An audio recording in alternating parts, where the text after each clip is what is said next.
Hello, আসসালামু আলাইকুম। সবাই কেমন আছেন? আশা করি সবাই ভালো আছেন। আলহামদুলিল্লাহ, আমিও আপনাদের দোয়া অনেক অনেক ভালো আছি। আবারও নিয়ে আসলাম খামারের একটি নতুন ভিডিও।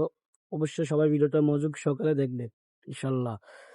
আজকে বোর্ডিং এর কাজ কমপ্লিট করার জন্য চেষ্টা করতেছি এবং বোর্ডিং এর কাজ সবগুলো কমপ্লিট করে ফেলবো, কারণ মুরগি তোলার সময় চলে আসছে। সেজন্য মুরগিগুলো তুলতে হবে, সেজন্য বোর্ডিং কাজটা কমপ্লিট করতেছি আর বোর্ডিং করতেছি।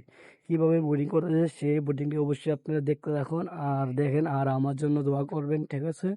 যদি ঠিকঠাক ভাবে খামারে কাজ করতে পারি, মিলেমিশে করতে পারি, সেই জন্য সবাই দোয়া করবেন। আর দেখেন কত সুন্দর করে বোর্ডিং গুলা করছি। এখানে অনেকগুলা বোর্ডিং দেখতে পাচ্ছেন, এখানে অনেকগুলা বোর্ডিং এক সিরিয়ালে বোর্ডিং গুলা করা হয়েছে। অনেক সুন্দর করে বোর্ডিং গুলা করা হয়েছে। এই দেখেন কত সুন্দর করে বোর্ডিং গুলা করা হয়েছে। এক এক করে দেখতে দেখেন বোর্ডিং গুলা। আমি আর আমার বন্ধু দুজন মিলে একসাথে বোর্ডিং গুলা করলাম। বোর্ডিং গুলা কেমন হলো সবাই অবশ্যই আমাকে জানাবেন। ভালো হয়েছে না খারাপ হয়েছে